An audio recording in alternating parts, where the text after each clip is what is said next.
साथियों, सनातन धर्म एक ऐसा धर्म है, ना किसी का बोलने से ये कम जाएगा, ना किसी का कोशिश करने से ये कम जाएगा, ना किसी का पत्थरबाजी करने से ये टूट जाएगा, ना किसी का आगजनी से ये जलकर राख हो पाएगा, ना किसी का धर्म परिवर्तन होने से ये कम जाएगा।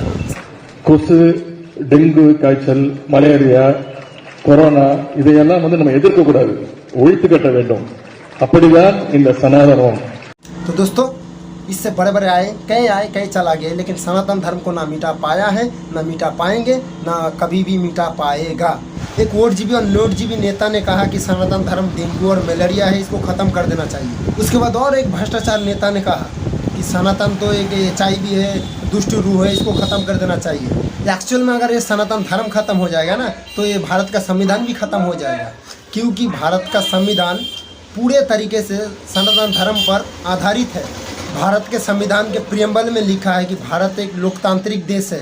लोकतंत्र का वर्णन गीता रामायण में है, लोकतंत्र का वर्णन बाइबल कुरान में नहीं है। बाइबल कुरान में डेमोक्रेसी नहीं लिखा है। और इसी तरीके से हमारे संविधान में लिखा है social justice, political justice, economy justice, सामाजिक न्याय, आर्थिक न्याय, राजनीतिक न्याय। ये केवल वेद पुराणों में ही लिखा है। कुरान बाइबल में social justice, political justice, economy justice कहीं नहीं लिखा है। हमारे संविधान में लिखा है कि सबको बोलने का स्वतंत्रता है, सोचने का स्वतंत्रता है, अपने तरीके से पूजा पद्धति करने का स्वतंत्रता है, प्रियम्बल में लिखा हुआ है। लेकिन ये बाइबल कुरान में नहीं लिखा है। बाइबल कुरान में तो ये लिखा है कि आपको ऐसे ऐसे पर्टिकुलर फॉर्मेट प्रेयर करना है। कुरान में सिर्फ ये लिखा है कि आपको एक ही पर्टिकुलर फॉर्मेट के तरीके से इबादत करना है। और जबकि हमारे वेद पुराण गीता रामायण में सबको स्वतंत्रता देता है। आप विष्णु का पूजा कीजिए, शंकर भगवान का पूजा कीजिए, भगवान श्री कृष्ण का पूजा कीजिए, गणेश जी का पूजा कीजिए, माँ दुर्गा का पूजा कीजिए, माँ लक्ष्मी का पूजा कीजिए, सरस्वती का पूजा कीजिए, नदियों का पूजा कीजिए, सूर्य देव का पूजा कीजिए, चंद्रयान का पूजा कीजिए, हवाओं का पूजा कीजिए, पौधों का पूजा कीजिए, नीम का पेड़ों को पूजा कीजिए, पीपल का पेड़ को पूजा कीजिए। ये सिर्फ गीता रामायण भगवत पुराण में ही स्वतंत्रता देता है, सनातन धर्म में ही स्वतंत्रता देता है। लेकिन यह स्वतंत्रता बाइबल और कुरान में नहीं है। और इसी तरीके से प्रियम्बल में लिखा है equality of opportunity, equality of status, कि सबको समान अवसर मिलना चाहिए नौकरियों में। हमारे देश में आदिकाल में जो ब्राह्मण के बच्चे व्यापार करते थे उसको अवश्य कहलाए, जो क्षत्रिय के बच्चे ब्राह्मण का कार्य करते थे उसको ब्राह्मण कहलाए। कितने ऐसे एग्जाम्पल है। नौवीं के बच्चे राजा बने, नौवीं के बच्चे सेनापति बने, कितने ऐसे असंख्यक एग्जाम्पल है। इसीलिए आज के डेट में जो वोटजीवी और नोटजीवी नेता है, जो सांसद विधायक है, वो वेद पुराण को पढ़ा नहीं है, गीता रामायण भगवत गीता को नहीं पढ़ा है, और जो मन में आता है भोग देता है। लेकिन सच्चाई तो ये है कि equality of opportunity, equality of status जो हमारे भारत का कॉन्स्टिट्यूशन में है, वही हमारे वेद पुराण गीता रामायण में भी है। लेकिन कुरान बाइबल में आपको नहीं मिलेगा। Equality of opportunity, equality of status कहीं नहीं कंसेप्ट किया गया है। वो तो अपने लिमिटेड एरिया में है। और इसी तरीके से हमारे प्रियम्बल में लिखा है कि एकता, अखंडता, आपसी भाईचारा, वसुदेव कुटुम्बकम, नारीतु नारायण, ये हमारे वेद पुराण में लिखा हुआ है। लेकिन बाइबल कुरान में वसुदेव कुटुम्बकम कॉन्सेप्ट नहीं है। वो सबको एक समान नहीं मानते, सबको भाई भाई नहीं मानते, महिला पुरुष को एक समान नहीं मानते। और संविधान का आर्टिकल 13 क्या कहता है कि जो कुरीतियाँ हैं, जो कुप्रथाएँ हैं, वो 26 जनवरी 1950 को ही ख़त्म कर दिया गया है। हमारे वेद पुराण में आदिकाल से हजारों वर्षों पहले लिख दिया गया था कि ये राजाओं का ड्यूटी है कि कुरीतियों को ख़त्म करे और कुप्रथाओं को ख़त्म करे। और संविधान का 15 क्या कहता है कि जात, भाषा, धर्म के क्षेत्र में कोई भेदभाव नहीं करेगा, राज्य इसमें भेदभाव नहीं करेगा। लेकिन हमारे वेद पुराणों में भी बहुत पहले से लिखा हुआ है कि राजा वर्ण के आधार पर कोई भेदभाव नहीं करेगा। पहले 4 वर्ण थे, जातिवादी नहीं होता था। पहले सब भाषा भी नहीं था, 4 वर्ण थे, सब संस्कृत भाषा बोलते थे। लेकिन वहाँ पर लिखा था कि वर्ण के आधार पर कोई भेदभाव नहीं होगा। जो जिस लायक है अपने लायक के हिसाब से अपना रास्ता चुनेगा और अपने हिसाब से वो जगह तक पहुँचेगा।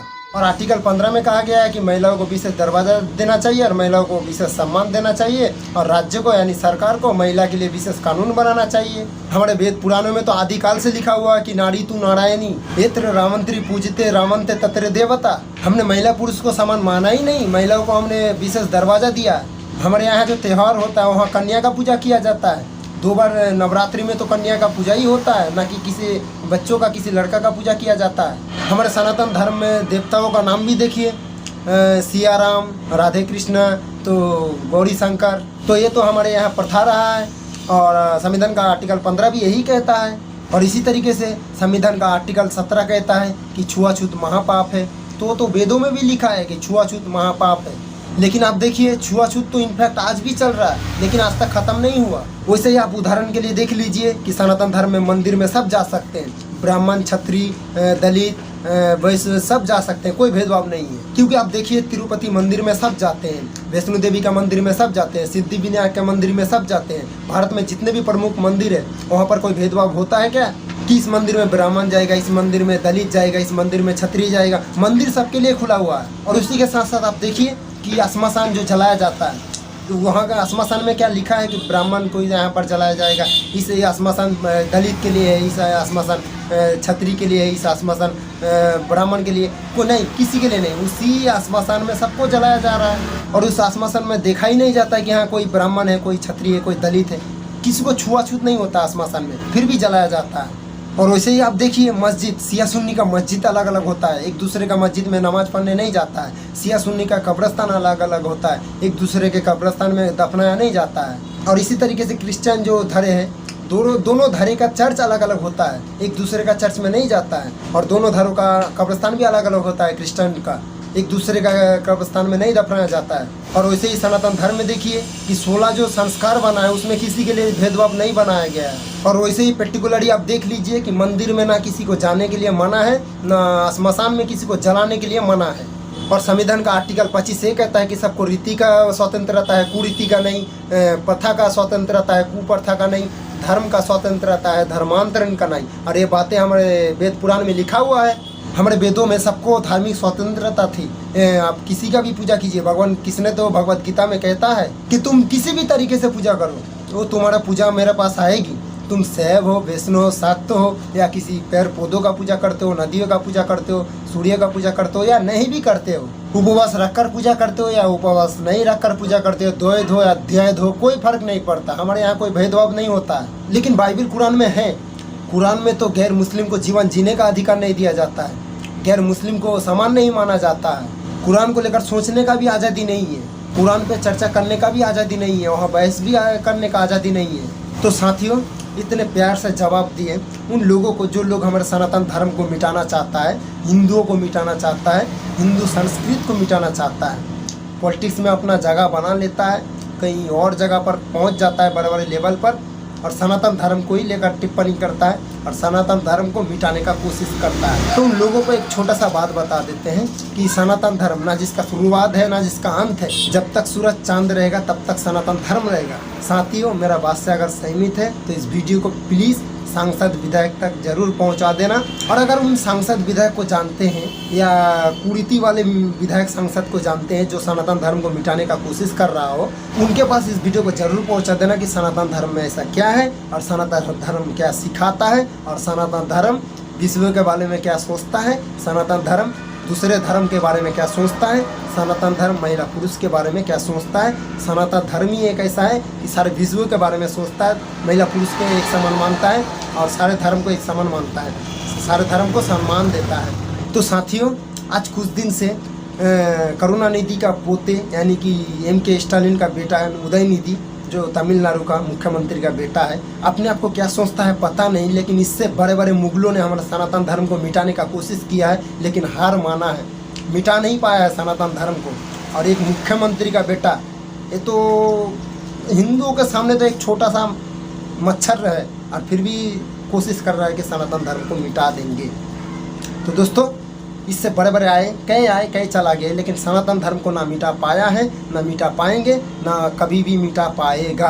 साथियों, सनातन धर्म एक ऐसा धर्म है, ना किसी का बोलने से ये कम जाएगा, ना किसी का कोशिश करने से ये कम जाएगा, ना किसी का पत्थरबाजी करने से ये टूट जाएगा, ना किसी का अनजानी से ये जलकर राख हो पाएगा, ना किसी का धर्म परिवर्तन होने से ये कम जाएगा। जितना करोगे उतना सनातन धर्म बढ़ेगा, उतना ही सनातन संस्कृति का प्रचार प्रसार होगा। ये हम 100% चैलेंज करके बता रहे हैं, लिख के रखना पूरे विश्व में। आज देखिए सनातन धर्म तेजी से फैल रहा है, सनातन धर्म का प्रचार प्रसार हो रहा है। बहुत सारे लोगों को देखते हैं घर वापसी कर रहा है। अब घर वापसी कौन कर रहा है दोस्तों, आप लोग पता चल गया है। आप लोग तो सोशल मीडिया में जुड़े हुए हैं, न्यूज़ तो हर टाइम देखते हो, तो आप लोगों को पता चल गया होगा कि घर वापसी कौन कर रहा है। तो देखना आगे चलकर कितने और घर वापसी होने वाला है। अमेरिका में देखिए आज लगभग 10 लाख हिंदू रहते हैं, तो 2025 आते आते लगभग अमेरिका में 28 से 30 लाख हिंदू बसवास करने वाले हैं अमेरिका में। तो दोस्तों मेरा वास्ते अगर सहमत है इस वीडियो को प्लीज़ अधिक से अधिक शेयर करना अपने दोस्तों के साथ। सांसद, विधायक, जज, वकील, नेता, मंत्री को जानते हैं तो उसके पास इस वीडियो को शेयर जरूर कर देना। तो दोस्तों मिलते हैं कोई अगले वीडियो में नए सोच के साथ, एनर्जी के साथ। तब तक के लिए जय हिंद, जय वंदे मातरम, जय सिया राम।